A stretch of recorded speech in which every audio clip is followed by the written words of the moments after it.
so it opened up. Hello.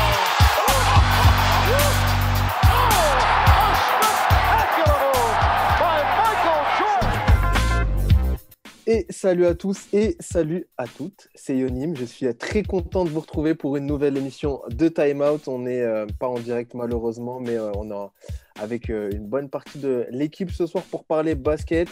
On va parler bien évidemment des grosses actus de cette semaine, de la dernière semaine NBA. Vous l'avez vu, ça fait un petit moment qu'on n'avait pas parlé NBA tous ensemble. On est là pour ça ce soir. On va parler, messieurs, dans le gros débat de cette soirée, de deux équipes en forme, que dis-je, qui sont pour l'instant... alors, il y en a une qui caracole en tête de la conférence Ouest. Vous avez reconnu le Jazz de Utah.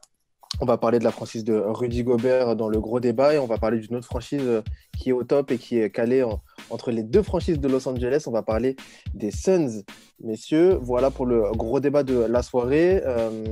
On va aussi revenir sur les joueurs de la semaine. Vous avez l'habitude maintenant avec nous de parler des deux joueurs qui ont marqué la semaine. Les deux chroniqueurs qui m'accompagnent, on en choisit un chacun avec quelques petites surprises, quelques petits coups de cœur.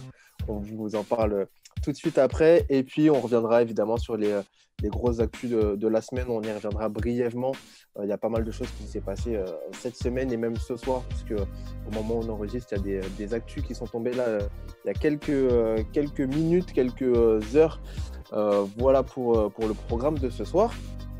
Je suis bien évidemment pas tout seul. Je suis encore une fois accompagné de la crème de la crème, j'ai envie de vous dire. Voilà, alors c'est un fan des Sixers et un fan de l'autre franchise de New York. Quand je dis l'autre, vous avez reconnu les Knicks. Je suis avec Ben et Théo. Ben, comment tu vas, toi, monsieur le fan de l'autre franchise de New York? Salut Yonim. Ça va, franchement ça va. On va pas se plaindre pour une fois qu'on est proche d'un bilan équilibré après une quasi trentaine de matchs. On va pas se plaindre. On va attendre encore un peu avant de s'emballer, mais c'est cool. Pour une fois, on n'est pas dépressif.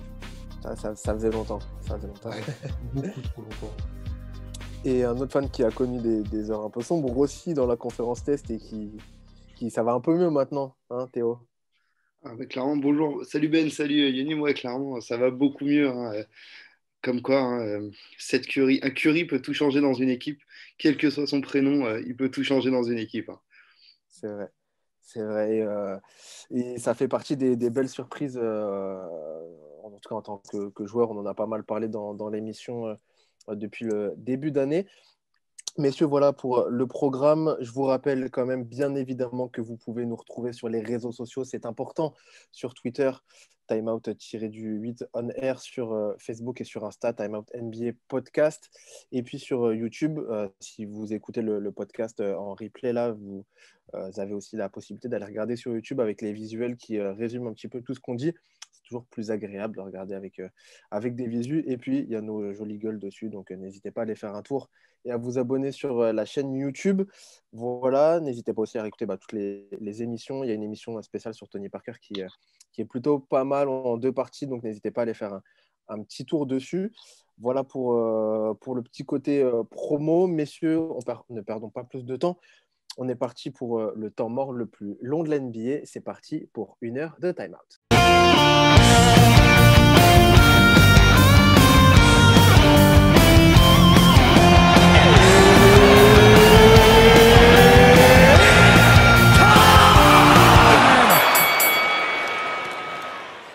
Et on débute tout de suite cette émission. Je vous l'ai dit, c'est une petite nouveauté qu'on introduit. C'est vrai qu'on parlait beaucoup des grosses actualités dans des gros débats, mais il y a pas mal de choses qu'on pouvait laisser passer. On va essayer de revenir un peu sur les choses qui ont été marquantes ces derniers jours, ces dernières semaines. Ben, tu as sélectionné quelques infos sur lesquelles on pouvait rebondir et sur lesquelles tu avais envie qu'on réagisse. Est-ce que tu peux nous en dire un petit peu plus? Ouais. Alors j'en ai sélectionné 4. Donc il y a un peu de tout. Il y a de la stat, de la rumeur de trade, du trade avéré, de la blessure. Donc pour commencer, j'ai choisi la plus ancienne. Donc c'est le premier trade de cette intersaison, si on peut dire ça comme ça, de cette trade avant trade deadline, quoi, pré-trade deadline. Donc c'est le trade de Derrick Rose vers New York. De Détroit à New York et Dennis Smith Jr. fait le trajet dans l'autre sens. Donc sur le papier, le trade, ça ne paraît pas comme quelque chose qui changera l'effectif ni d'un côté ni de l'autre, parce que Derrick Rose, il est en contrat finissant, il a fini dans 6 mois. Mais quand même, ça empêche certains contenders de récupérer un gros nom potentiellement en sortie de banc, parce que ça a beaucoup parlé quand même de lui dans les deux franchises de Los Angeles. Même lui avait clamé qu'il voulait jouer dans un contender parce il se sentait pas loin de la retraite, quoi. Donc le trade a un peu laissé sceptique pas mal de monde. Enfin, c'est pas quelque chose d'essentiel pour l'avenir de cette saison, mais c'est quand même à noter parce qu'on parle quand même d'un ancien MVP.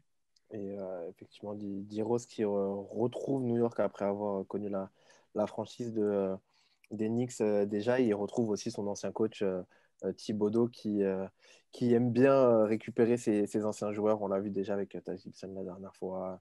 Un petit peu partout où il passe, il récupère ses joueurs. Théo, rapidement, t'en penses quoi, toi, de ce trade, de cette arrivée de D-Rose à New York et bon, aussi plus anecdotique, le départ de Dennis Smith Jr. Du côté de Détroit? Alors pour le coup, ça peut, sur cette fin de saison, en tout cas, je trouve que ça peut être un trade qui peut être gagnant-gagnant, dans le sens où Détroit, on a compris, vise le long terme. Vise le long terme, ils sont en pleine reconstruction. Le principe, c'est de faire jouer les jeunes. Et l'arrivée de Dennis Smith, c'est aussi, avec la blessure de Killian Hayes, il y a des places à prendre à la main aujourd'hui. Relancer le potentiel de Dennis Smith qu'on avait vu à Dallas, ça peut être une bonne idée.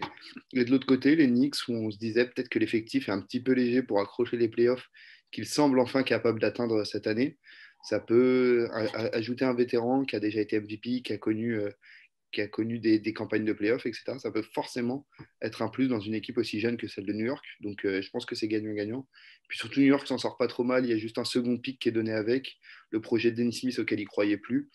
Donc moi, je suis curieux de voir ce que va donner Dennis Smith à Détroit avec du temps de jeu. Mais pour moi, c'est du gagnant-gagnant. En espérant que quand Kylian Hayes reviendra, il arrivera parce qu'il avait connu un début de saison un peu difficile aussi du côté des Pistons. On espère que ça ne remet pas en cause son temps de jeu du côté de Détroit. On verra ça, bien évidemment. Ben, autre info, qu'est-ce que tu nous as sélectionné cette semaine? Alors, j'ai mis de côté également la blessure de Anthony Davis. Voilà, il était déjà, depuis le début de saison, déjà avec même avec LeBron, il y avait quand même pas mal de load management. On ne savait pas trop si c'était une blessure qui traînait ou si c'était juste du repos. Puis là, ça a été annoncé par Woj que voilà, il souffrait d'une blessure au tendon. Alors, c'est pas quelque chose de très grave, mais c'était une inflammation, d'après mes souvenirs. Et donc, il était potentiellement out pour quelques temps. Donc, il n'y avait pas plus de détails que ça. Donc, ça reste quand même important parce qu'on connaît le passif des blessures de Anthony Davis. Et on parle quand même de la seconde roue du carrosse des Lakers. Donc je ne pense pas que c'est quelque chose qui impactera sur des semaines les Lakers. Mais on ne sait jamais, avec la lutte acharnée en haut de l'Ouest, avoir un Anthony Davis blessé 2, 3 semaines, un mois potentiellement, c'est peut-être pas une excellente nouvelle. Théo, ils ont qui pour le remplacer ce, ce, ce gros calibre au final de l'effectif? Est-ce que tu penses à un nom qui rentrerait Je pense que directement? celui Kuzma et là, tu mettrais celui qui qui va toi? prendre beaucoup de minutes sur le poste 4, en tout cas les minutes qu'occupait Anthony Davis sur le poste 4, je pense qu'on verra beaucoup de Kyle Kuzma, qui malgré le fait que ce soit un trou d'air en défense, peut être très très utile en attaque et offre une vraie solution à LeBron de relâcher un peu le scoring. Je pense que aussi ça peut permettre à des joueurs de scorer plus que ce qu'ils faisaient sur ce début de saison. Je pense notamment à Dennis Schroeder par exemple, qui n'est pas qui n'a pas fait qui ne fait pas la saison pour l'instant qu'il faisait l'année dernière avec Oklahoma. Il n'a pas le même rôle, Mais du coup, peut-être que la blessure d'Anthony Davis va lui faire monter ses stats drastiquement parce que il va se retrouver deuxième option offensive, je pense, dans cette équipe. Et moi, je ne suis pas plus inquiet que ça pour les Lakers, même s'il est absent un mois. Je pense que le recrutement qui a été fait cet été, et puis il y a toujours les LeBron James dans l'équipe, quoi. À partir de ce moment-là, enfin, l'équipe tourne bien, ça joue facilement. Et puis avec des joueurs comme Marc Gasol, etc., le ballon continuera à très bien circuler. Alors oui, il n'y aura pas Anthony Davis pour martyriser les intérieurs adverses, mais le ballon va continuer à bien tourner. Je pense que ça peut permettre à des joueurs qui ont eu un début de saison un peu en dents de scie de s'affirmer un peu plus dans cet effectif, comme Schroeder ou comme le jeune Talen Horton Tucker qu'on avait pas mal vu en pré-saison et qui peut peut-être justement profiter de ça aussi pour reprendre un peu de scoring et mettre quelques shoots importants. Et j'aurais bien aimé voir Jared Dudley, l'ancien des Nets, sur le terrain, mais bon, je pense que Ça va être voilà, compliqué. on est sur de la fiction et de l'affectif. Voilà, et puis effectivement, tu l'as dit, quand on a un effectif, celui des Lakers, on peut se permettre de reposer, de prendre un peu plus le temps avec Anthony Davis. Et effectivement, un joueur comme ça se protège, d'autant plus vu son passif avec les blessures et sa taille, etc. Voilà, c'est toujours important de faire attention à ce genre de joueurs, ce genre de pépites. Ben, autre info, oui Théo, pardon. Ouais, juste de toute façon, l'objectif pour les Lakers, c'est que Anthony Davis soit prêt au moment des playoffs. Avant, c'est pas grave s'il loupe un mois, 2 mois de saison régulière sur la saison. S'il est prêt pour le premier match des playoffs et qu'il va jusqu'au bout des playoffs, les Lakers auront réussi leur saison avec Anthony Davis. C'est l'important. Ben, autre info, sélectionné par tes soins cette semaine. Yes, alors là, c'est vraiment de l'affect pur et dur, mais il fallait le placer quand même. C'est mon ami Carmelo Anthony qui passe 12e au classement des meilleurs scoreurs all-time, donc avec quand même 27 722 points, donc au moment où il est passé. Donc je ne sais pas à combien il est là maintenant, mais bon, c'est un petit peu plus. Donc voilà, on parle quand même d'un gars qui peut rentrer dans le top 10 avant la fin de la saison, au top 10 all-time. Donc ça commence à être très très très sérieux, quoi. Là, il a déplacé dernièrement, je crois que c'était Wilkins et Oscar Robertson. Donc, euh, donc voilà, deux icônes, deux légendes de la ligue. Donc bah bravo Carmelo, et on espère que, surtout que là, on en parlera peut-être un petit peu plus tard, mais il retrouve du poil de la bête à 36 ans. Ouais, c'est ça, 36 ans. Bon, on espère le voir durer encore quelques années. S'il peut prendre sa retraite en même temps que LeBron, ça serait cool. Et, il est programmé pour ça. C'est vrai qu'on a un petit revival depuis quelques saisons là, de Carmelo. Ça fait effectivement plaisir le score de l'ancien gros scoreur des Knicks. Ben, un petit mot sur Ben. Théo, pardon, un petit mot sur ce cher Melo qui continue au final à faire du bien à cet effectif, surtout en l'absence de CJ McCollum qui n'est pas là, de Nurkic aussi. Quand tu as un Melo à ce niveau-là, enfin à ce niveau-là, qui est bon et qui continue de scorer, ça fait toujours plaisir quand même. Ouais, c'est clair que ça fait toujours plaisir. Et puis, c'est vrai que ça faisait un peu de la peine pour Melo avant son arrivée à Portland, l'état dans lequel il s'était retrouvé après, au sortir de Casey, de Houston. C'était des passages vraiment très mitigés, pour pas dire très mauvais. Et ça fait plaisir de le voir comme ça, parce que quand on voyait ses potes du Banana Boat, Chris Paul, LeBron James encore à un niveau très élevé, c'était dommage de le voir lui décliner autant et de le revoir arriver à un niveau et d'accepter un nouveau rôle pour durer un peu plus en NBA et, et faire du bien finalement à cette équipe de Portland qui, si elle a le bilan aujourd'hui, c'est aussi en partie grâce à Melo, même si c'est pas lui le franchise, même si c'est pas lui ne serait-ce que le deuxième ou la troisième option offensive, mais il fait du bien à cette équipe, il offre une solution en plus, donc c'est forcément très plaisant à regarder. Et, devant lui, on a à la 11e place Hakim Olajuwon et Elvin Hayes en 10e place. Mos Malone est 9e. Le Cheikh 8e. Voilà pour le classement. Dernière petite info, Ben, peut-être sur cette semaine NBA. Ouais, bah donc à l'heure où on enregistre, donc on a appris là il y a quelques heures, enfin même si c'était déjà quasiment acté, mais André Drummond, et d'autant plus dans les rumeurs de trade, ça devrait normalement se conclure, je pense, assez rapidement. On parle de, je pense, quelques jours. Enfin, ça parle même, les Cavs parlent même de même plus le faire jouer en attendant qu'il soit trade. Donc, la grosse destination potentielle, ça serait Toronto. Donc, va falloir voir parce que quand même, André Drummond, on parle de 28 millions et Toronto, ils sont pas très très larges au niveau du cap. Il va falloir voir comment ça s'organise. Et aussi en info qui est un peu passé à côté, mais parce qu'il y avait l'info de Drummond qui est sortie dans le même article.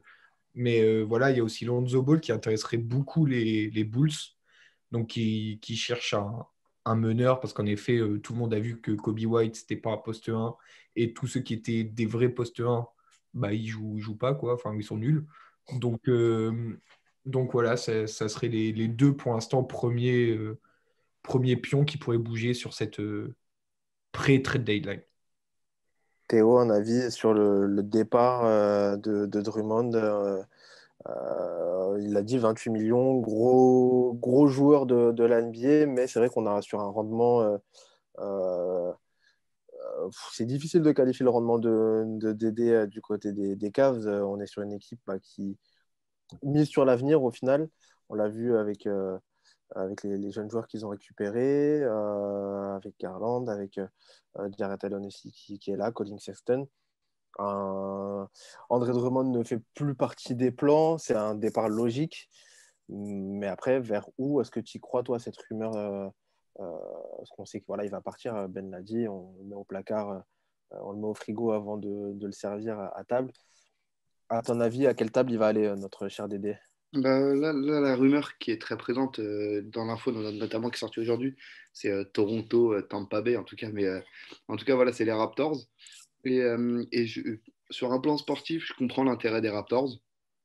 Il y a un gros manque à l'intérieur. On voit que le double départ cet été de Gasol Ibaka a laissé cette raquette complètement vide parce que Siakam, ça reste un fort défenseur, plutôt sur des postes 3 et des 4 pas très physiques. On voit que dès qu'il y a un très gros intérieur qui arrive en ville, bah, les Raptors ne savent pas comment le défendre. Et même si Aaron Baines et Alex Len sont des garçons très sympas, j'imagine, c'est clairement pas du niveau de ce que Toronto, en tout cas, nous a proposé ces dernières saisons. Donc, je comprends l'intérêt sportif. Maintenant, financièrement, ça va être compliqué. Le cap space de Toronto est déjà très élevé. Ils ont deux gros salaires que sont ceux de Siakam et de Lauri. Après, on a Van Vliet qui tourne autour des 22 millions. Je vois aucun de ces trois joueurs-là être mis dans un deal pour Dédé Drummond. Du coup, c'est quoi? Envoyer 5-6 joueurs pour faire du salaire, juste pour faire arriver Dédé Drummond? Ça me paraît compliqué.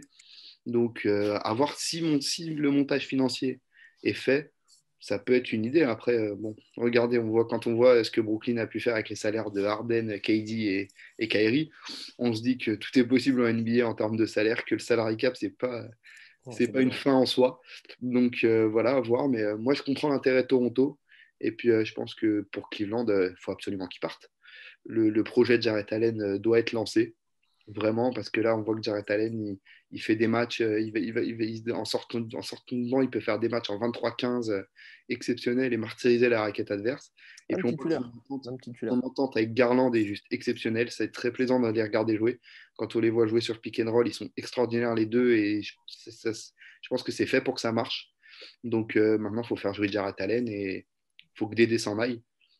Mais ça, seule la NBA a la réponse. Et encore, c'est même pas sûr. Pas encore.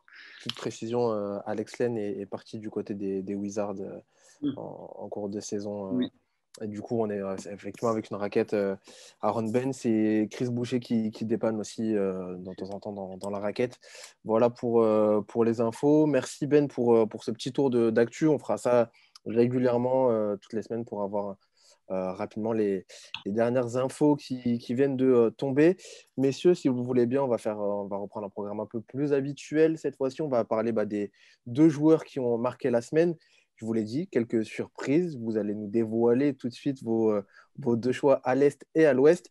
Tout de suite dans les joueurs de la semaine. It's over! The Bulls win at the buzzer! Yes! LeBron James at the buzzer! Big time plays, big time plays! For three in the win! Yes! Et pour commencer cette chronique des joueurs de la semaine, je vais me tourner, on va regarder du côté de la conférence Est pour débuter avec toi, Ben, du côté de la Confest. Qui t'a choisi pour illustrer un peu cette semaine voilà, qui a marqué un petit peu les esprits? Alors, ça a pas été facile parce que l'objectif, quand même, de cette petite partie, cette petite chronique, c'est quand même sortir des joueurs. Bon, si c'est pour mettre Yanis, Embiid ou KD toutes les semaines, bon, c'est un peu embêtant. Donc, j'ai commencé à chercher, j'ai regardé, et puis il y a pas mal d'équipes qui avaient fait des bons débuts de saison, qui ont un peu chuté, ou l'inverse, ou des semaines pas très homogènes. Et donc là, je suis tombé, j'ai regardé un peu, et puis dans mes souvenirs, je me suis dit, il y en a un de souvenir, il a fait deux, trois gros cartons. Donc j'ai été vérifié. Et oui, Terry Rozier a fait une semaine. Enfin, je m'attendais à des cartons, et puis j'ai vu, j'ai Terry fait, Terry. ah oui, quand même. Donc là, sur les quatre derniers matchs, il a donc deux victoires, deux défaites. Donc il y a 30 points de moyenne avec 15, enfin, en unité pure, ça fait un match à 15, un match à 15, un match à 33, un match à 34 et un match à 41. Donc ça va. À 56% au shoot, 50% à 3 points. Donc bon, ça va correct, quoi. Et donc, en plus, ça rentre dans ce qu'on entend autour de Charlotte depuis quelques jours, semaines. C'est que c'est hyper plaisant à voir jouer, c'est hyper intéressant. Là, les deux derniers matchs, ils ont fait commencer les trois petits, donc Graham, Ball et donc Rosière titulaire.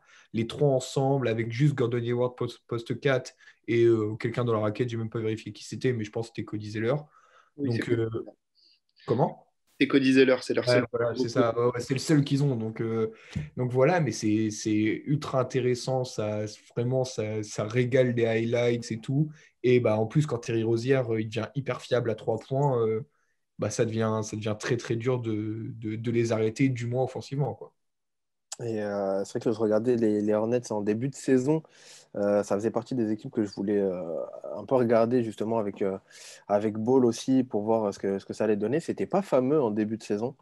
Et c'est vrai que depuis, ils ont vite trouvé leur équilibre et avec d'un côté Ball sur le banc dans un premier temps, qui arrive à prendre de plus en plus de responsabilités et de minutes et qu'il le fait très bien. Et effectivement, on a une semaine bah, à côté de lui. Le fameux Scary Terry qui régale et ça fait du bien pour les Hornets et ça fait du bien pour la NBA aussi d'avoir ces équipes qui nous enchantent un petit peu. Rapidement, Théo, un petit commentaire sur cette franchise et sur notamment le joueur de la semaine du côté de la franchise de Charlotte. Je vais essayer d'être bref. Alors sur la franchise, comme vient de le dire Ben, c'est maintenant qu'il faut regarder les Hornets parce que sur les 5 joueurs qu'il vient de citer du cinq majeur, les 5 sont capables de faire des passes assez intéressantes. Cody Zeller est le moins bon passeur, mais il en est quand même capable. On a 4 joueurs qui sont potentiellement porteurs de balles dans une équipe et la balle circule extrêmement bien. C'est très plaisant à regarder jouer. Et pour ceux qui voulaient voir ce que donne la Melo Ball en NBA, c'est maintenant qu'il faut regarder parce qu'au début de saison, c'était compliqué, il n'avait pas beaucoup de temps de jeu. C'était très irrégulier. Il pouvait jouer 30, puis 15, puis 30 minutes. Là, il a un temps de jeu régulier. Il démarre au poste 3, on va dire. C'est Ouais. moins Deux et petit, demi. mais enfin voilà, il démarre au poste 3, mais c'est très intéressant à regarder. Et pour ceux qui aimaient regarder le basket de Houston l'année dernière, dites-vous que c'est ça, mais avec des joueurs plaisants à regarder, sans isolation. Donc voilà, moi j'aime bien. Et puis Terry Rozier, bah, il est sur une semaine où il a pris feu complet. Donc quand il joue comme ça, il est très plaisant. Et je pense que c'est ce joueur-là qui avait signé Charlotte. C'était ce joueur-là qu'il voulait avoir, ce joueur capable de prendre feu à n'importe quel moment, de martyriser n'importe quel défenseur qui se présente à lui. Et c'est même si on sait que Terry Rozier sera jamais un joueur ultra régulier, c'est un joueur qui peut prendre feu à tout moment. Et c'est ça qui est plaisant aussi avec la NBA, c'est qu'on a ce genre de joueur-là qui peut faire un match à 2 points, puis faire un match à 43 juste derrière. Donc voilà, et c'est Terry Rozier, c'est le joueur typique pour ça. Et allez regarder si vous pouvez les top NBA de la semaine. Je crois que c'était celui de samedi ou de dimanche où il s'amuse à faire danser. Je crois que c'est Aldridge qui défend sur lui. Enfin, c'est un mec des Spurs. J'ai plus le nom en tête, mais il le fait danser dans. C'est pas Drew Eubanks, là? Si, c'est ça, c'est Eubanks. Ah, c'est Banks? Ok. Ouais, De j'ai Marseille. l'image en tête d'un joueur des Spurs qui danse dans la raquette. C'est assez marrant à voir. Théo, toi, du côté de la conférence Ouest, cette fois-ci, tu as choisi un autre joueur, une petite surprise aussi, ou pas? Bah, on en a parlé un peu en début d'émission. Cette semaine, il m'a fait plaisir. J'ai retrouvé du old school, j'ai retrouvé du 2009, j'ai retrouvé du Denver, du New York. Mais de qui Vous avez parles-tu? compris, je parle de Melo. Il fait une semaine, alors même en termes de stats, au début, je me suis dit, en fait, j'avais vu qu'il avait fait notamment deux derniers matchs. Sur les trois derniers matchs, il en fait deux à plus de 20 points. Et en termes de moyenne, je ne me rendais pas compte. Et sur la semaine, alors déjà, il faut savoir que sur la semaine, Portland est à 4 victoires et 0 défaites. Et Melo qui a fait un petit cadeau à New York la semaine dernière, la semaine d'avant, depuis ce match complètement nul face à New York, il est juste très, très, très solide. Cette semaine, il a 24 points de moyenne sur la semaine, 48% au shoot, 45% à 3 points, 80% au lancer. Et puis, on retrouve le mélo qu'on aime, c'est-à-dire en ISO, capable de mettre le shoot sur n'importe quel défenseur. On l'a vu mettre des beaux dunks sur n'importe quel défenseur qui se présentait dans la raquette, notamment un hier ou avant-hier. J'ai plus le nom du défenseur qui essaye d'aller le contrer, mais c'est peine perdue. Melo avait passé l'épaule. Et ce Melo-là, c'est tellement plaisant à regarder jouer. Enfin, je pense que quand on aime le basket et quand on aime les joueurs qui ont un minimum de technique et de skills, mais regarder Melo prendre une ISO sur le côté gauche du panier et mettre dans le vent son défenseur, lui mettre le shoot sur la tête, c'est juste un plaisir à regarder jouer. Qu'en plus, il le fait avec efficacité comme cette semaine. Bah, pour moi, ça donne un joueur de la semaine dans la conférence Ouest. Et tu fais bien, Ben, petit commentaire, bon, on en a parlé tout à l'heure, mais voilà, tu connais bien le bougre au final. Ouais, bah, c'est ultra plaisant de le voir à ce niveau. Parce qu'en plus, là, il y a McCollum qui était quand même, enfin, toujours même, je crois, blessé. Oui, oui. Euh, ouais, qui est toujours blessé, c'est ça. Donc forcément, il fallait que des gens autour step up. Et bah, tant mieux que ça soit Melo, quoi. Ça lui assure encore un peu de temps dans la ligue, tout simplement. 35, on disait pour 36. Melo, 36, ouais, c'est ça. On espère qu'il sera encore joueur de la semaine au cours de la saison ou même la saison prochaine, pourquoi pas, pour le Mélo. Voilà pour les joueurs de la semaine, messieurs. Merci.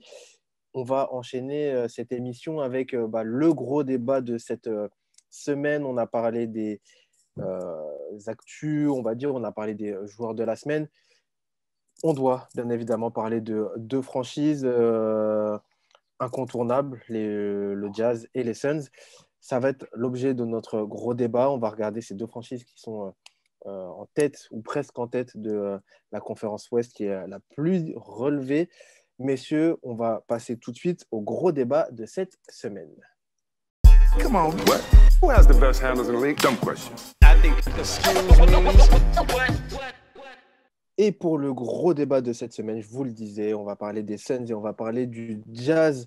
Le Jazz qui est premier de la conférence Ouest avec un bilan assez confortable. Ils ont 22 victoires, 5 défaites, premier de la conf Ouest. De l'autre côté, on a les Suns pardon, qui sont quatrième avec 17 victoires et 9 défaites. On va commencer, si vous le voulez bien, messieurs, par la franchise incontournable de ce début de saison, le Jazz,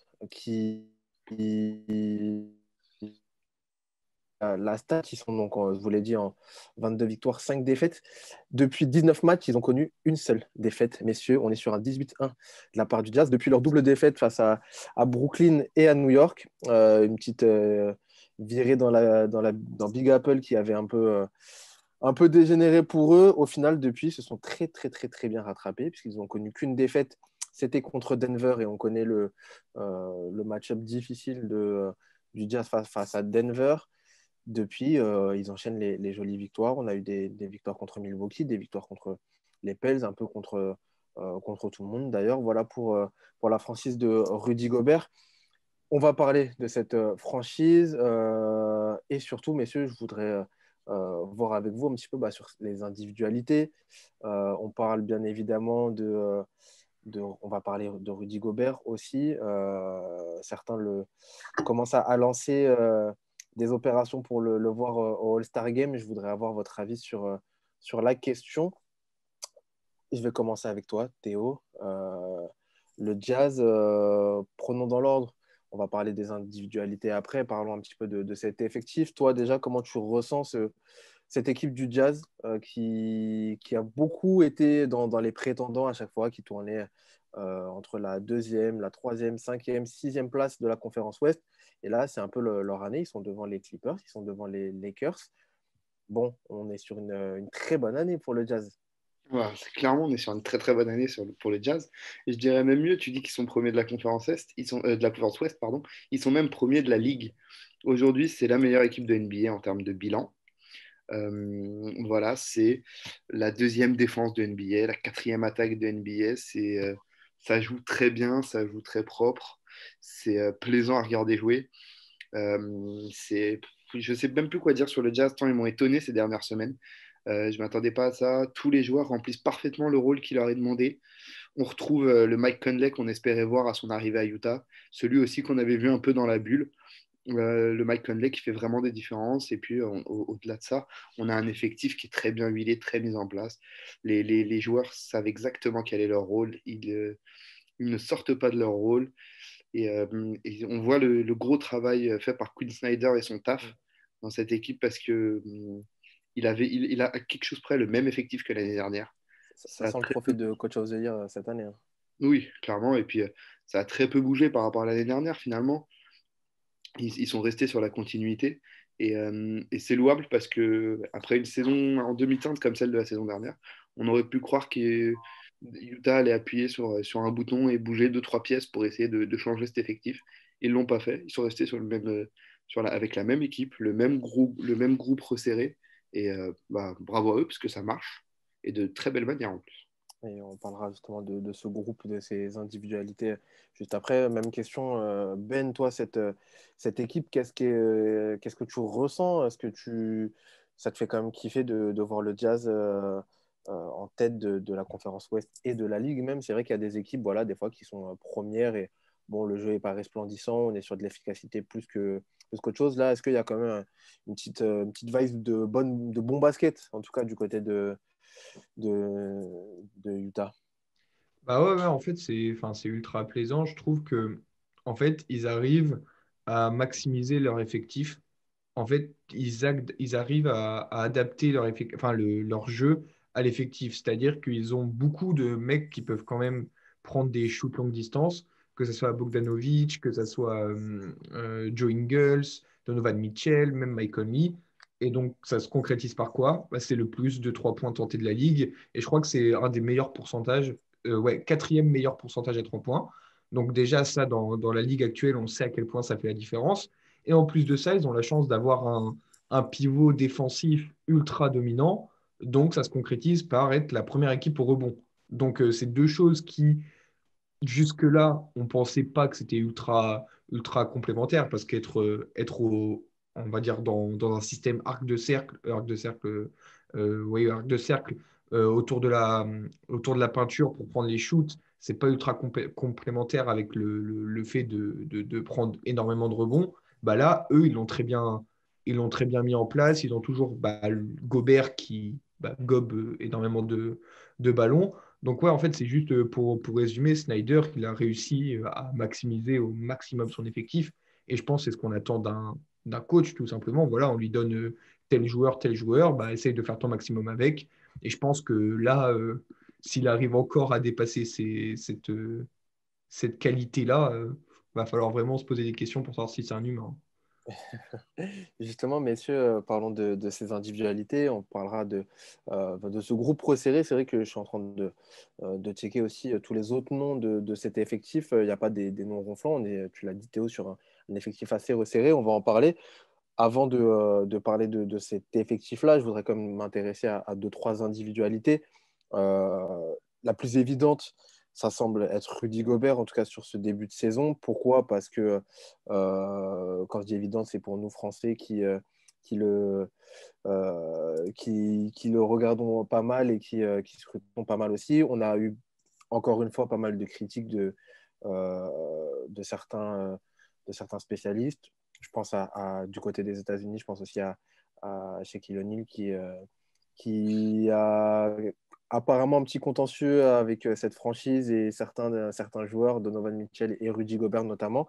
Théo, Rudy Gobert, toi, qu'est-ce que tu en penses? Est-ce qu'il a encore progressé? Est-ce qu'on est sur une constante pour Rudy? Et l'autre question, je suis obligé de te la poser, je suis désolé, mais est-ce que Rudy Gobert mérite d'aller au All-Star Game avec ces prestations-là? On sait que beaucoup de monde souhaiterait le voir en tant qu'intérieur de la meilleure franchise NBA cette saison.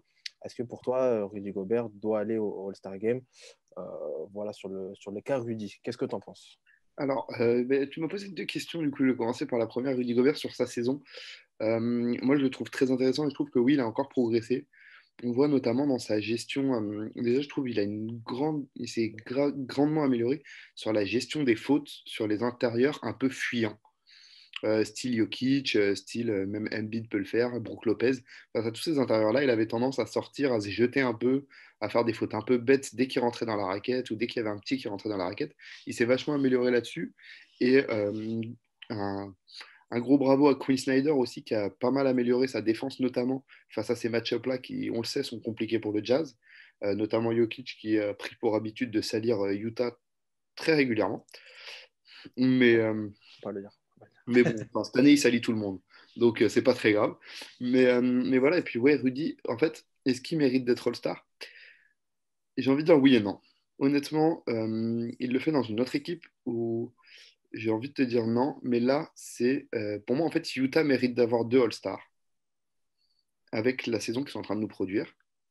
Il y en a un qui me paraît évident, c'est Donovan Mitchell. Et au final, quand on regarde le deuxième, bah, il n'y a pas vraiment de possibilité à part Rudy Gobert. C'est le seul qui a le niveau pour être All-Star, à part Donovan Mitchell. Et cette équipe, aujourd'hui, domine tant la ligue enfin, elle mérite d'avoir de All-Star. Donc, je pense que comment dire, le contexte Utah joue pour lui parce finalement, il est le deuxième meilleur joueur, le co-franchise player pour certains de cette équipe de Utah. C'est un débat qu'on avait aussi il y a 2 semaines avec Seb notamment et Joris sur l'importance sur les nouveaux All-Stars et sur l'importance du bilan ou pas sur le fait que tu ailles au All-Star Game ou pas, ou seulement sur les prestations. Ben, peut-être un petit mot avant de passer à l'autre évidence de cette franchise de Donovan Mitchell. Un petit mot sur Rudy Gobert, toi, progrès, pas progrès? Moi, je pense en fait, oui, je pense que Théo, il a très bien résumé les améliorations de Gobert. C'est-à-dire que il fait ce qu'il faisait déjà, mais en un petit peu mieux que l'année passée. Donc il n'y a pas de grand chamboulement, il n'y a rien de spécial. Mais sur des petits détails, sur des petits match-up, sur des fois des petites prises de position en attaque, où il se positionne un tout petit peu mieux, ce qui fait qu'il a le ballon dans les mains à la fin d'action, alors que peut-être 2 ans auparavant, il serait resté un peu caché derrière son défenseur, et donc il n'aurait peut-être pas eu le ballon. Des petites choses comme ça qui font que, en règle générale, dans les stats, etc., ça change quasiment rien. Mais quand on regarde le match, on voit que quand même, il y a quelques améliorations. Et pour revenir sur le débat du All-Star, pour moi, je le mettrais All-Star quasiment indiscutable, quoi. Je pense que, en fait, si on prend le fonctionnement même qui devrait être pour moi du All-Star Game, c'est-à-dire tu prends les joueurs qui influencent le plus ton équipe, les équipes qui gagnent, donc qui sont les plus forts joueurs de la ligue, bah pour moi, là, au Jazz, je pense que l'absence de Rudy Gobert serait quasiment peut-être un plus gros frein que l'absence de Donovan Mitchell. Donc je vois pas pourquoi l'un serait All-Star et pas l'autre. Donc moi, personnellement, je pense que les deux doivent être All-Star. Et donc, je pense que logiquement, les deux devraient l'être, je pense, à part un- Ça va être compliqué pour Rudy aussi avec les classements et les fans, etc. Après, avec les coachs, peut-être qu'il Bah sera. oui, mais je parle avec les. Non, pas Ouais. au niveau Oui, oui, titulaire, oui, non, c'est pour ça. mais je pense au niveau comment dire, des coachs, je pense que ça devrait le faire. Surtout si c'est Quinn Snyder le coach, tu vois. Il y a peut-être un petit lobby qui peut se créer pour que Gobert soit All-Star plutôt. Donc, moi, je le mets sans hésitation, pardon, je pense dans les 12 à l'Ouest. Qui a été pour la première fois l'année dernière Rudy Gobert au All-Star Game. Effectivement, la question se pose. N'hésitez pas à nous dire en commentaire ou sur les réseaux ce que vous en pensez de Rudy Gobert au All-Star Game. C'est vrai que ça fait toujours débat et on est là pour ça. On est ouvert à tout ce que vous pouvez nous dire. Théo, tu l'as mentionné, parlons-en avant d'enchaîner. Parlons de Donovan Mitchell qui réalise une très belle saison aussi. 24 points de moyenne pour l'arrière du Jazz, pardon, 25 ans, on est sur du 33 minutes de jeu. Voilà, 5 passes, 4,3 rebonds, 4,04 blocs, 0,8 interceptions. Voilà, le plus important, c'est qu'il tourne en 24 points et il tourne surtout en beaucoup de victoires. On l'a dit, on est sur 24 ou 25 victoires pour le Jazz. C'est ça le plus important et c'est cool pour Donovan d'arriver à gagner tout en étant efficace et c'est important pour lui. Qu'est-ce que tu en penses? En fait, ouais, moi, tu vois, on parlait de Gobert et Gobert, on disait que c'était des petites améliorations qui en avaient fait un meilleur joueur. Dans le jeu de Donovan Mitchell, moi j'ai senti une très très grosse amélioration et elle se ressent un petit peu dans les stats, notamment dans ses stats à la passe. C'est que dans la gestion du jeu, la gestion du tempo, la gestion de l'attaque de son équipe, il a vraiment passé un cap. Je ne sais pas ce qu'il a fait cet été avec le Covid. Je ne sais pas comment il a réussi à bosser, mais c'est plus le même joueur par rapport à l'année dernière. L'année dernière, là où il avait le côté un peu scoreur fou, je mets 45 points, etc.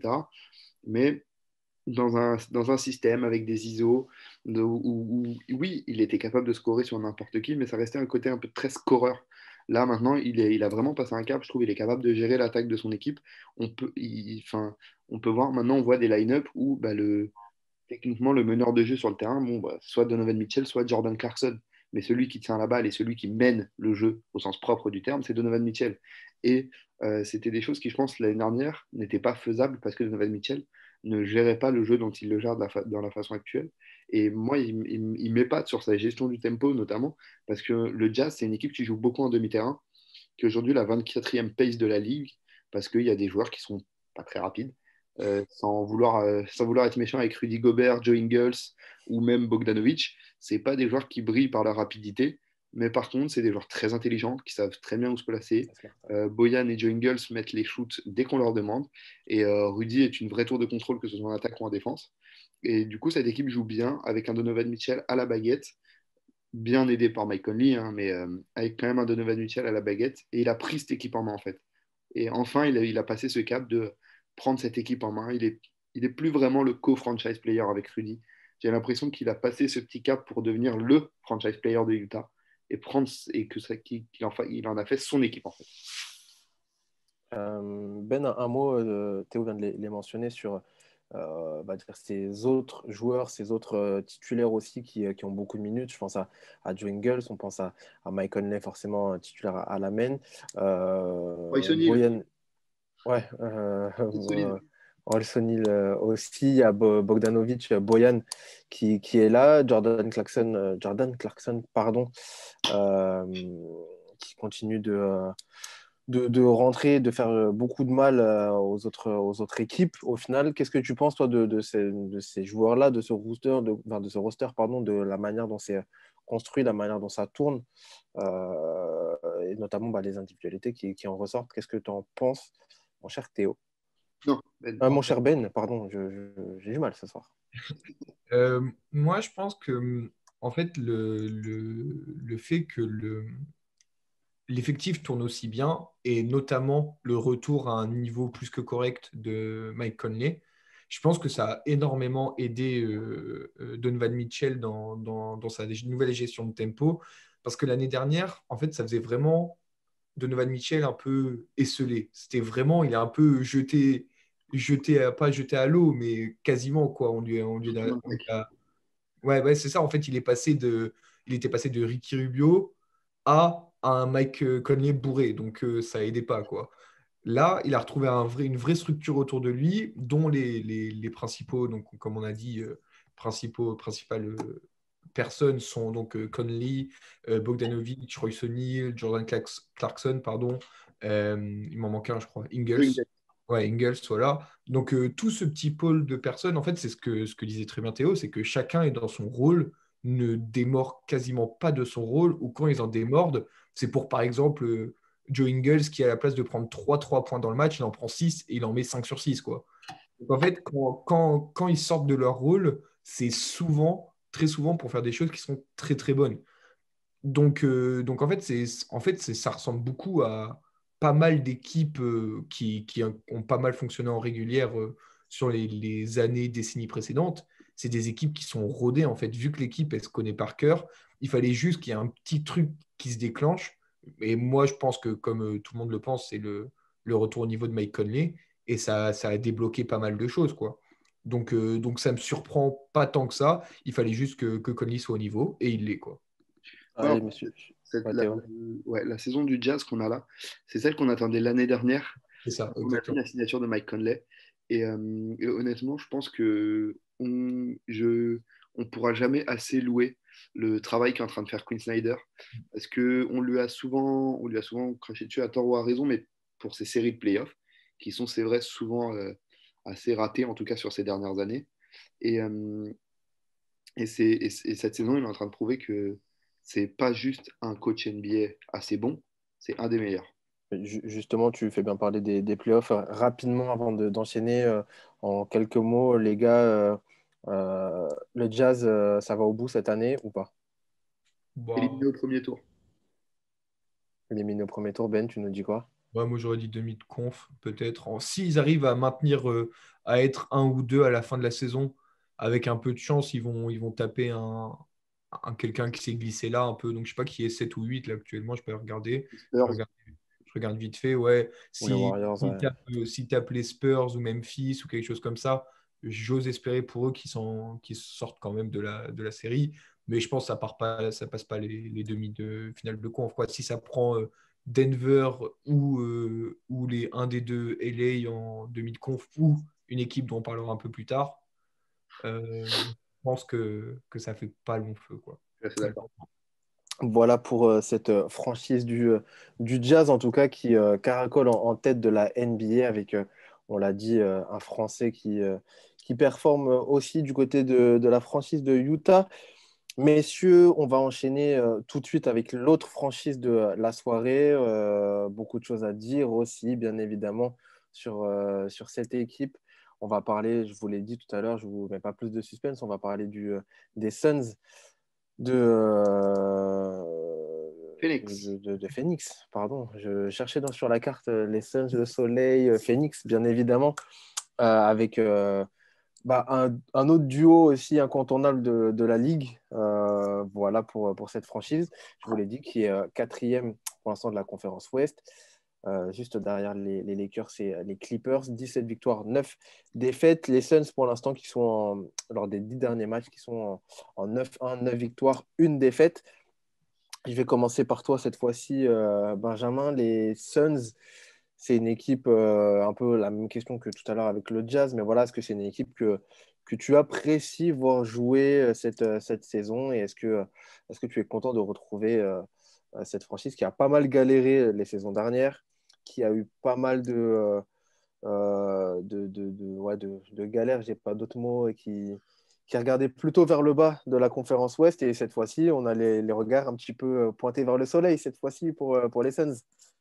Ouais, alors moi j'aime beaucoup les Suns, mais je mets juste une nuance, c'est il y a certaines rencontres où ils en font un peu trop, à vouloir être peut-être un peu trop actuel, euh, enfin trop de 3 points, trop de choses qui correspondent pas forcément comment dire, à leur effectif, quoi. Donc j'avais vu une stat, je l'ai plus sous les yeux, mais c'était une stat où vraiment quand les Suns prenaient tant de 3 points, ils perdaient dans 80% des cas, et quand ils prenaient moins de temps de 3 points, ils gagnaient vraiment quasiment tous leurs matchs. Donc c'est vraiment l'impression que j'avais en regardant, c'est que des fois, à vouloir trop forcer dans le NBA mood actuel, on va appeler ça comme ça, et bah ça leur ressemble pas. Parce qu'en dehors de ça, quand ils décident de jouer le jeu, on va appeler ça le Chris Paul game, quoi. Donc vraiment un jeu très calme, très posé, avec des bons systèmes, avec comment dire, des ailiers qui attendent dans les corners, avec un Devin Booker qui, quand il faut prendre les choses en main, peut les prendre, et un Ayton qui pose des écrans ou des rotations même, comme des Kaminsky ou des Saric ce genre de personnes qui jouent leur partition. Bah moi, je trouve ça très, très plaisant et ça fait quand même assez peur de se dire qu'on est à quoi, 30 matchs, et là, ça commence vraiment à se mettre en route, quoi. Et, tu fais bien une jolie passe D pour Théo à la Chris Paul, un petit peu pour parler de ce joueur de 35 ans qui performe encore, qui est incroyable cette saison encore. Enfin, quand on se dit incroyable, on parle d'un joueur voilà, à 7,7 points, 8,2 assists. Mais voilà, 35 ans, c'est un joueur très, très, très, très intelligent. Peut-être que c'est le mieux en termes de QI basket dans la ligue actuellement. Il y a les Browns quand même. Oui, c'est vrai. Dans un autre genre, il y a LeBron et il y a Rondo aussi. Non, mais voilà, on a quand même voilà, Chris Paul qui sait tout faire voilà, en termes de mindset. Il est exceptionnel encore et c'est ce qu'avait besoin cette franchise des Suns, de Phoenix. Chris Paul, Théo, qu'est-ce que tu peux nous dire de lui, de cette saison? On a parlé de Melo qui performait à 36 ans. On a encore un joueur un cran au-dessus, même j'ai envie de dire, avec Chris Paul, euh, 35 ans cette saison. Ah bah, clairement, deux joueurs du même âge, il est plus dans les mêmes sphères qu'un LeBron, même si Chris Paul ne concourt pas pour le MVP, mais il est plus dans les mêmes sphères qu'un LeBron à avoir un niveau All-Star, que Melo à prendre un rôle de sixième homme. Et puis Chris Paul, en fait, honnêtement, j'ai cherché une stat où je me suis dit, quelle est la meilleure stat pour mesurer l'impact de Chris Paul sur une équipe comme les Suns, comme sur le début de saison des Suns en tout cas. Et je me suis dit, comment mesurer cet impact-là? Et en fait, j'ai trouvé un truc. Et je me suis dit, mais ça mesure très bien l'impact de Chris Paul sur comment faire jouer ses coéquipiers au basket. C'est qu'aujourd'hui, on a 7 joueurs des Suns qui sont à plus de 10 points de moyenne par match. 7, c'est énorme aujourd'hui dans une rotation NBA. Il y a peu d'équipes qui ont 7 joueurs à plus de 10 points par match, clairement. Et quand on a Chris Paul, bah, j'ai envie de dire, le basket, c'est facile. C'est que Chris Paul est tellement intelligent, tellement au-dessus. C'est le meilleur meneur gestionnaire aujourd'hui de la NBA. Et il fait partie des tout meilleurs dans la gestion aussi de l'histoire de la Ligue. C'est que c'est un joueur qu'on a de la chance de pouvoir voir regarder. On a de la chance de pouvoir profiter de Chris Paul encore à ce niveau-là, à son âge. Il a été beaucoup critiqué sur son contrat à Houston. On n'entend plus. On n'entend plus rien sur son contrat. Parce que il a fait des Suns en, en 30 matchs. Les Suns sont passés de rivaux des Kings à rivaux des Lakers. Donc, c'est C'est ce fou qu'il de... avait un peu réussi dans une moindre mesure, mais l'année dernière avec OKC, à faire step up cette équipe, c'est le- le- l'importance de Chris Paul dans un effectif. Ça se mesure là aussi, dans cette, tu l'as dit, dans cette capacité à faire qu'une équipe surperforme, en fait, au final. Tout à fait. Et puis, en fait, c'est marrant que tu fasses le parallèle parce qu'il y avait ce côté aussi où, au final, le meilleur joueur offensif, en tout cas en termes de scoring, c'est son compère du backcourt, que ce soit au OKC ou à Phoenix, c'est le cas. C'était Shai à OKC et là, c'est Booker.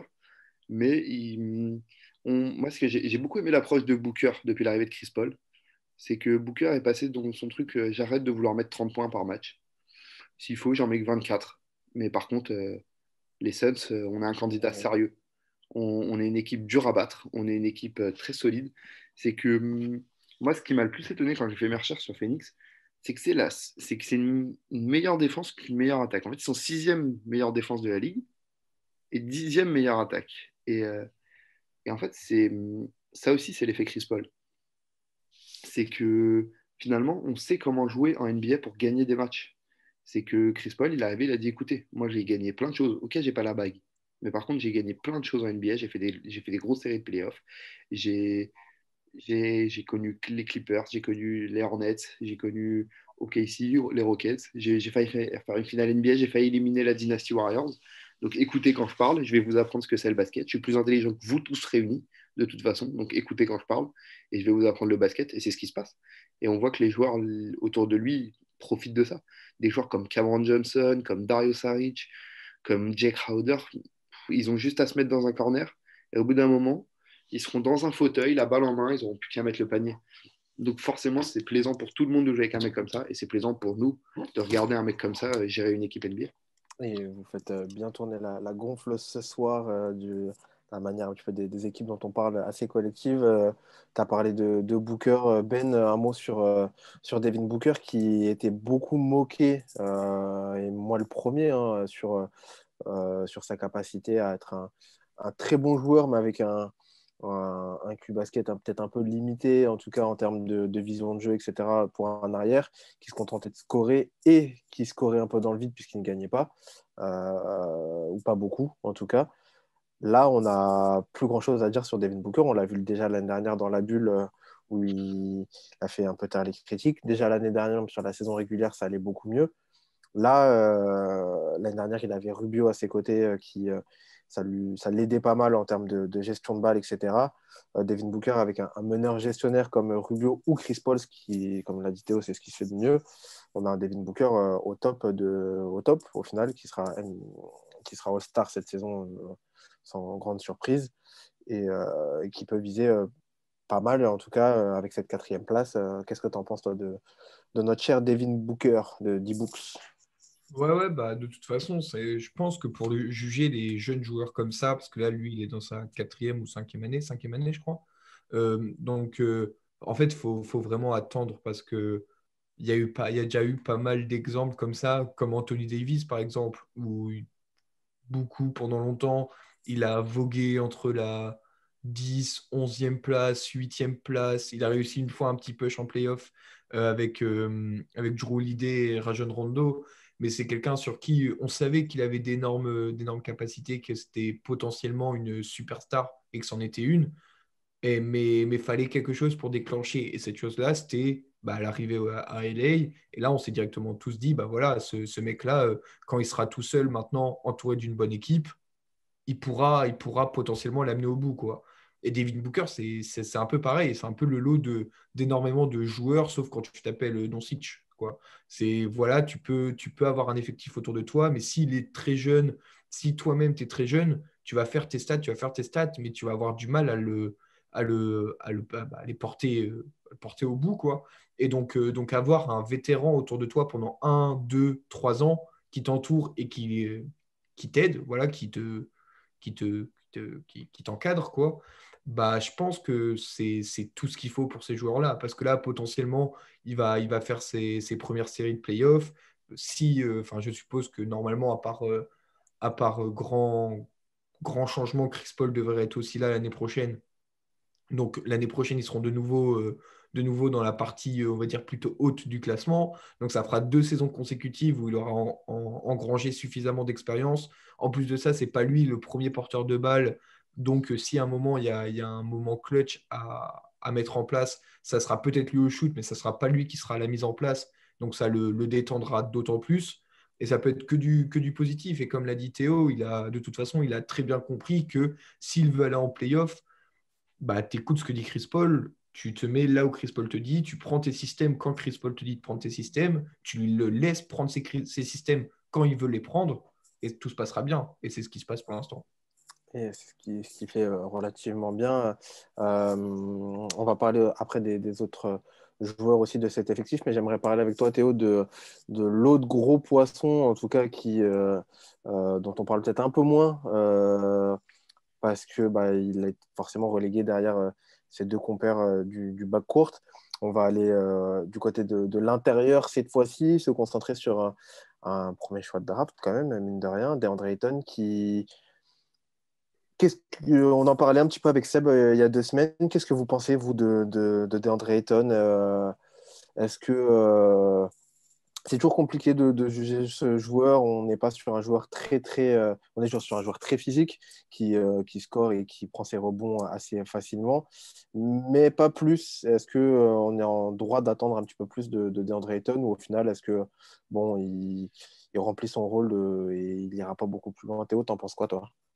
Honnêtement, moi, je suis un peu déçu de la saison, du début de saison de DeAndre Ayton parce que on lui met un meneur comme Chris Paul. Chris Paul qui a fait devenir un joueur aussi lambda que Dédé Jordan un All-Star. Donc, quand on est un pivot avec un minimum de main, qu'on est capable d'aller à 4-5 mètres du cercle pour mettre un shoot, qu'on est hyper physique et que normalement on doit dominer tous les pivots de la ligue physiquement pratiquement. Il n'y a pas beaucoup de pivots qui peuvent résister à Ayton aujourd'hui. Il y a quoi? Il y a Embiid et c'est à peu près tout physiquement qui peut vraiment rivaliser. Drummond quand il veut jouer, mais Drummond il veut jouer une fois sur quatre, donc voilà. Mais le problème c'est que je pense que DeAndre Ayton pour le coup, ce qui lui manque encore plus que Booker, c'est de la maturité. DeAndre Ayton est un jeune prospect. Faut pas l'oublier, c'est que sa troisième saison NBA.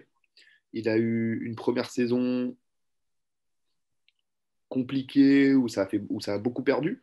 Il a eu une deuxième saison tronquée parce que il y a eu il a eu 25 matchs de suspension pour une histoire dont il se serait bien passé. Et en plus, quand il est revenu, il y a très vite eu le Covid, etc. C'est un joueur qui, pour l'instant, n'a pas connu. C'est sa première vraie saison à un niveau acceptable. Et donc, du coup, faut le laisser s'habituer. Je pense qu'il faut lui laisser le temps. C'est un joueur qui, par ses qualités athlétiques, peut faire 15 ans dans la ligue. Maintenant, à voir aussi quel est son état d'esprit. Est-ce qu'il a un état d'esprit à la Whiteside de je joue quand je veux, ou est-ce qu'il a un état d'esprit à la Joel Embiid où tous les pivots qui arrivent face à moi, c'est mon ennemi et je dois le tuer. Et en fait, c'est à voir de quel côté il va pencher. Est-ce que c'est Whiteside? Est-ce que c'est Embiid? Même si je pense il a moins de skill qu'Embiid, hein. Mais dans son mindset, en tout cas, il faut absolument qu'il se rapproche de ce qui se fait des plus grands pivots, de ce qu'a pu faire à son époque Shaquille O'Neal, de ce que fait Embiid aujourd'hui, dans le sens où mon adversaire, je dois le bouffer, en fait. Il ne doit pas exister, je dois le manger physiquement sur le terrain, il ne faut pas qu'il existe. Et c'est le petit cap que doit passer DeAndre Ayton. C'est sur sa et peut-être un peu aussi sur sa compréhension du jeu, mais ça, j'ai aucun doute que ça viendra avec le temps. Il faut juste qu'il mûrisse. Ouais, c'est ça, c'est le problème numéro un. On rappelle Ayton qui était drafté numéro un devant Marvin Bagley et un certain Luka Doncic en 3, Jaren Jackson Jr. pardon, et Trae Young en 5. Un autre intérieur, je sais que tu l'aimes beaucoup, Théo, mais je vais poser la question à Ben. Un autre intérieur que tout le monde aime, en fait, j'ai l'impression, ou en tout cas que toutes les équipes aimeraient avoir dans la ligue. Je parle de Jake Crowder, messieurs. C'est ce qui se fait, on en a beaucoup parlé dans l'émission, un petit peu en off aussi. C'est vraiment le joueur rêvé de toutes les franchises. Et quand tu as un joueur comme ça, tu ne peux qu'aller bien. Jake Crowder, on est sur le profil même du 3&D qui fait du bien à cette équipe. Ben, t'en penses quoi, toi, de Jake Crowder? Est-ce que tu partages les louanges qu'on peut lui faire, ou est-ce que pour toi, c'est un peu plus lambda? Non, non, Voilà, non, bah, de toute façon, on le voit quand, quand il est sur le terrain. En fait, l'avantage de Crowder, en dehors du fait que ça soit un très très bon shooter, enfin très très bon, on va dire quoi, un bon shooter à 3 points, quoi, un bon gars qui tient son corner. C'est surtout que défensivement, en fait, il a un coffre. Enfin, il est ultra large d'épaule, il est ultra stock tout simplement pour son poste, parce que sa taille, c'est pas la taille d'un intérieur quand même. Ah non. Et c'est la taille d'un 3, mais c'est même pas le plus grand des 3, quoi. En fait, c'est un gars un peu. Alors, je vais pas comparer les tailles, mais c'est un peu. On vient d'en parler un peu avec Utah, c'est un peu comme Royce O'Neal, un peu. C'est des gars, je trouve, qui peuvent tenir plusieurs postes défensifs et qui peuvent faire ça pendant je sais pas combien de temps. Ils tiennent tout le match et ils peuvent aussi bien tenir je sais pas, un Jason Tatum que tenir le match d'après un Shai Gilgeous-Alexander ou le match d'après. Alors les petits, petits meneurs pardon, un peu vifs, c'est sûr que c'est un peu compliqué. Ça commence à devenir compliqué, surtout que Crowder, il est plus très jeune. Il a Crowder, alors je regarde juste vite fait. Ouais, Crowder, il a 30 ou 31 ans. Ouais, c'est vrai, 31. Donc, ouais, 30 ans. Il a 30 ans, Crowder. Donc, il a plus 23 ans, quoi. Bon, il reste quand même très frais, mais voilà, il peut tenir beaucoup, beaucoup de monde. Et donc, forcément, dans une équipe où tu as Chris Paul qui tient sa balle, tu as Devin Booker, il faut servir DeAndre Ayton, tu as pareil d'autres gars un peu ultra intéressants qu'il faut nourrir, que ce soit Dario Saric, que ça soit Johnson, que ça soit Kaminski, tous ces mecs-là, bah forcément avoir un gars qui te met, je sais pas, 10 points en juste touchant la balle quelques fois, sans demander plus et juste en défendant et voilà, et ne faisant aucune bavure à l'extérieur du terrain, parce qu'on l'a jamais entendu se plaindre, jamais, même quand il a été trade enfin, je sais plus s'il avait signé ou trade à Memphis. Trade. Trade, voilà, quand il a été trade à Memphis et que à première vue, le projet était un peu de la reconstruction, jamais il a sorti un mot plus haut que l'autre. Ensuite, à Miami, pareil, là, rien. Enfin, franchement, ça semble être un peu un des coéquipiers modèles de la ligue, quoi. Et c'est là où c'est intéressant parce qu'on voit qu'aujourd'hui, toutes les équipes qui fonctionnent bien dans la ligue ont ce profil-là. On pense à Covington, par exemple, chez les Blazers, ou on parlait d'Utah, notamment avec Royce O'Neal. Là où ce que je trouve très intéressant avec les Suns, c'est que j'ai l'impression que ce profil-là, ils l'ont en plusieurs fois. Je suis d'accord. C'est que Cameron Johnson est un défenseur plus qu'honnête Ouais. et qu'on n'a même pas cité encore Mikal Bridges, qui Ouais. défend J'allais tous dire, les extérieurs qu'affronte Phoenix. Parce que j'adore Chris Paul et Booker en attaque, hein. Chris Paul en défense, il s'est juste intercepté au bon moment parce qu'il est plus intelligent que tout le monde. Et Booker, bon, bah, il aime bien mettre des paniers, lui. C'est pas son délire de stopper des paniers. Et du coup, Michael Bridges, il se tape tous les extérieurs adverses. Et Dieu sait qu'il y en a en NBA. Et il se les tape tous. Et il y en a tous qui passent une très, très sale soirée. Parce qu'il y en a beaucoup qui passent une très, très sale soirée. Parce que Michael Bridges est hyper solide. Et en fait, avec cette doublette, quand on analyse un petit peu le 5 majeur des Suns, c'est qu'on se retrouve avec Paul Booker sur les postes 1-2 qui gèrent l'attaque, en gros. Et après, sur les postes 3-4, du coup, on se retrouve avec Bridges et Crowder. Et là, on se retrouve avec les deux piliers défensifs, les deux meilleurs défenseurs de cet effectif. Et du coup, c'est cet équilibre qui a été trouvé aussi, qui, je pense, permet à ces Suns de réussir. C'est qu'avec un joueur aussi intelligent que Chris Paul et deux si bons défenseurs que Michael Bridges et Jay Crowder, cette équipe ne prend pas l'eau en défense, malgré le profil attaquant et le profil très offensif de son backcourt. Et c'est là où c'est très intéressant la construction de l'effectif et à souligner le travail du GM parce que, au final, même des joueurs qui ne jouent pas, si jamais il y a besoin, ils feront le travail défensivement. Je pense à des joueurs comme Eton Moore, étonnement, ouais. qui a signé cet été, c'est le même profil. C'est je mets des trois et je défends. Et laissez-moi tranquille pour le reste, et je m'en occupe pas. Et c'est très bien parce que c'est ce qu'il faut en NBA aujourd'hui. On voit que les Lakers, l'année dernière, ils gagnent un titre avec LeBron, AD et des free and D. Non, ça, bon, il est toujours blessé, mais un joueur comme Saric aussi, j'aime bien ce profil, enfin, en tout cas sur l'énergie qu'il amène dans une équipe. Et voilà, à l'intérieur, c'est vrai que ça fait partie des joueurs. Vraiment cité quand même. De quoi, Théo? Il est un peu plus polyvalent en attaque que les joueurs qu'on a cités avant. Il est un peu plus capable de tenir la balle, de Oui, prendre carrément. au poste haut, au poste bas. Et ouais. Oui, oui, non, tout à fait. Bon, il est blessé en l'occurrence. Et pour terminer sur Jake Crowder, personnellement, ça me ferait plaisir de l'avoir à Brooklyn pour Bah oui, toutes tu les, m'étonnes. pour toutes les, Tu les, la les- passoire. les capacités dont on a parlé.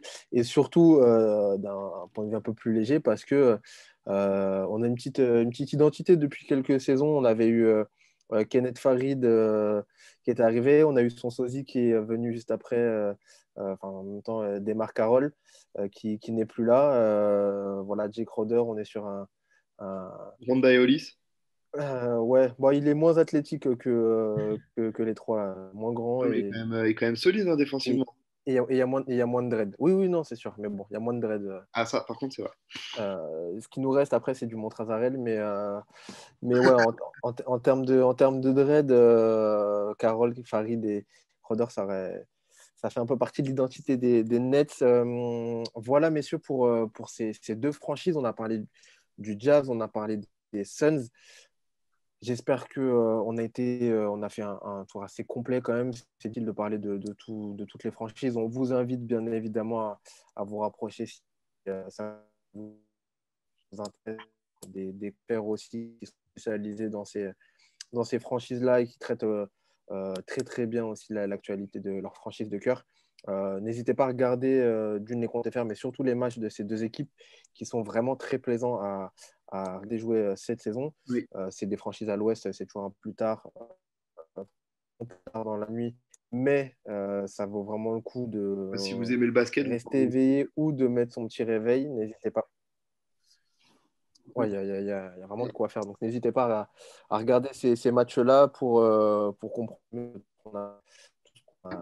tout ce dont on a parlé ce soir. Voilà pour le gros débat de la semaine. On va terminer cette émission, vous le savez, par le traditionnel petit moment détente. Cette fois-ci, c'est toi, Théo, qui t'en est chargé. Tu nous as préparé un petit quiz. Je vais te laisser la parole tout de suite après ce jingle.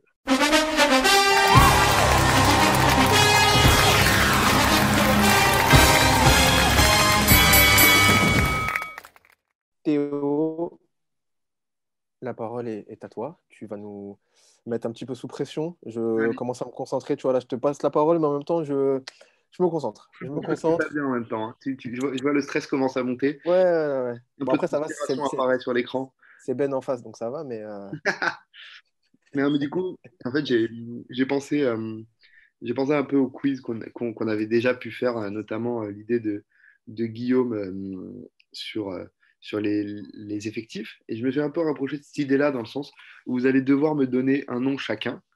Mais je me suis dit que souvent, on a des quiz quand même très actuels. Et j'avais envie de revisiter un peu l'histoire de l'NBA dans tout son ensemble. Du coup, vous allez devoir me citer chacun votre tour l'un des 25 meilleurs passeurs de l'histoire de la Ligue, des passeurs les plus prolifiques. C'est pas en moyenne, c'est en nombre de passes réalisées par match, enfin dans toute leur carrière, en fait, pas par match, pardon, dans toute leur carrière. Et du coup, voilà, il y en a 25. J'ai pris les 25 premiers. Donc il y en a des très évidents, il y en a des beaucoup plus compliqués. Et ceux que vous ne trouverez pas à la fin, bien sûr, je vous dirai qui il vous manquait. On a le droit à combien de fautes chacun? Pardon? On a le droit à combien de fautes chacun? Allez, on va vous accorder un joker chacun. Vas-y. Ok. Et si vous êtes vraiment trop mauvais, vous aurez le droit à un deuxième joker, mais j'espère pas quand même. qui commence? Ben, tu vas commencer? Allez, donnons la parole à Benjamin, puisque tu l'as vanné. Du coup, Vas-y. je pense que c'est beau s'il a la première Alors, évident, Stockton. passeur le plus prolifique de l'histoire, évidemment. Il est premier avec plus de 15 000 passes en carrière. J'ai envie de dire Steve Nash. Steve Nash, troisième du classement, avec plus de 10 000 passes en carrière. Jason Kidd. Jason Kidd, le deuxième, avec plus de 12 000 passes en carrière. Et je suis un peu étonné qu'un fan des Nets n'ait pas cité Jason Kidd. Non, mais je voulais arriver après. Pour moi, on commence d'un Steve Nash qui est le coach pour l'instant. Voilà. LeBron James. LeBron James est le huitième meilleur passeur de tous les temps pour l'instant, avec plus de 9 000 passes en carrière. Chris Paul. Chris Paul, qui est juste devant LeBron. Donc voilà, qui a plus de 9 000 passes en carrière, lui aussi. Qui j'ai en tête? Qui j'ai en tête?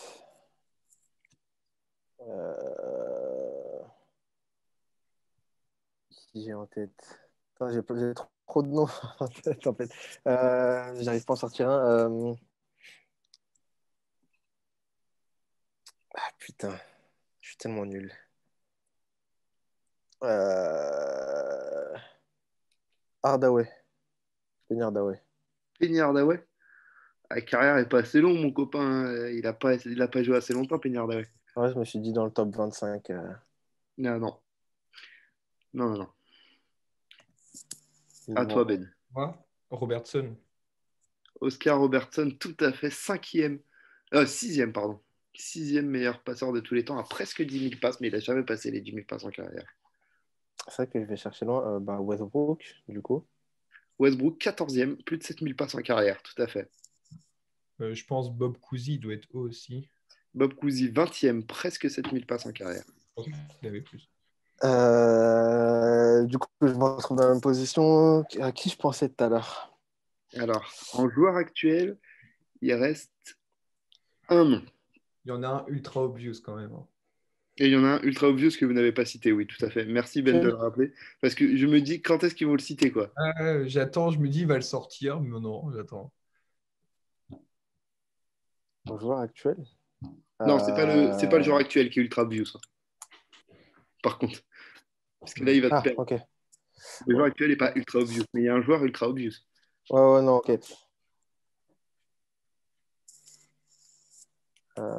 Non, mais à qui je pensais tout à l'heure? Comme fort meneur, je sais pas, j'aime dire Kobe, il est dans le top, non? Non, Pas du tout. non, Kobe n'est pas dans le top. Allez, Benjamin, si t'en trouves un, Allez. je pense que t'as l'ultra obvious, mais si t'en trouves un, t'as gagné, officiellement. Il y a quand même un certain Magic Johnson, je sais pas si tu Ouais. connais. Magic Ah putain, je Johnson, suis con, hein. tout à fait, qui est cinquième avec plus de 10 000 C'est passes vrai en que c'est carrière. vrai. C'est vrai que. En fait, voilà, tu vois, c'est les. Ouais, ouais, non, mais oui, bien joué. Mais quand tu vas entendre les autres noms, tu vas te dire, putain, pourquoi j'y ai pas pensé avant? En Ouais. quatrième, c'était peut-être le plus surprenant de ce top. En quatrième, on a monsieur Mark Jackson. Ouais. Après, en Oh. neuvième, que vous n'avez pas cité en neuvième, monsieur Isaiah Thomas. En Putain, c'est lui que dixième, j'ai cherché en plus. Gary Payton. Ouais, je Ensuite, André Miller, savais pas. Rod Strickland, Mo Cheeks, le dernier joueur, le joueur qui joue encore, auquel vous n'avez pas pensé, mais dont on a parlé durant cette émission en plus, Ray John Rondo est 15e. Ensuite, on a Lenny Wilkens, Terry Porter, Tim Hardaway. Tu m'as pas donné le bon. C'est con, parce que Hardaway, c'était bon, mais tu m'as pas donné le bon Ok, ok. Hardaway. En 19e, messieurs les Français, Tony Parker. Ah, il est dans le. Il est... Ouais, bah ouais. Il est dans le top. En 21e, Guy Rogers. Deron Williams, toi qui es supporter des Nets, en 22e. Putain, je le voyais pas. Ok. Bah, tu vois, ça, typiquement, je l'aurais pas eu. Je le voyais pas Muggsy si haut. Bogues en 23e. Et enfin, Kevin Johnson et Derek Harper. Ouais, ouais, non, ouais. En fait, je suis parti chercher trop loin. Ouais, t'as cherché des. Fallait chercher les mecs qui tournent à 8, 9 passes, quoi. Je commençais tu sais, à réfléchir sur du Chauncey Billups ou tu vois, je Mettre suis en parti partie loin. au long de carrière aussi. C'est que Tony, il a joué tellement longtemps. Il est arrivé tellement jeune, il a joué tellement longtemps. Ouais, non, c'est vrai, mais tu vois, même un gars comme Deron Williams, au final, Ouais, c'est ça, j'aurais il a pas été bon. pensé qu'il soit dans ce top-là. Mais bien joué, Ben, tu vois, comme quoi. Ben, c'est une belle victoire sur Magic. C'est quand même étonnant qu'il soit sorti aussi tard. Mais Non, c'est sympa comme truc, mais les derniers, fallait les ouais, avoir. non, les derniers sont durs. À partir de 15, je pense à 15 là. Bah, en fait, après les 15, tu peux trouver Tony Parker, quoi. Et toi, tu as trouvé Bob Cousy. Ouais. Après, les Muggsy Bogues, Kevin Johnson. Kevin Johnson, il était plus réputé pour être un scoreur, par exemple, tu vois. Ouais, bah, c'est ça. N'imagine Ouais. pas qu'il soit à plus de 6000 passes en carrière, tu vois. Mais il a joué tellement longtemps que, bah, si, au final. Les amateurs de basket référence qui squattent le site et qui squattent les stats euh, doivent exceller à ce jeu. N'hésitez pas à nous dire si vous avez mieux réussi que nous, que moi en tout cas, c'est pas très compliqué. Merci mon cher Théo pour ce petit moment de fin d'émission comme d'habitude. Ça fait toujours plaisir. Voilà pour l'émission de ce soir. On va se quitter là. Ça fait déjà une bonne heure qu'on est ensemble pour parler basket. Je vous donne rendez-vous bien évidemment sur les réseaux sociaux, sur Twitter, Facebook, Instagram et YouTube, et sur toutes les plateformes de podcast pour écouter les émissions.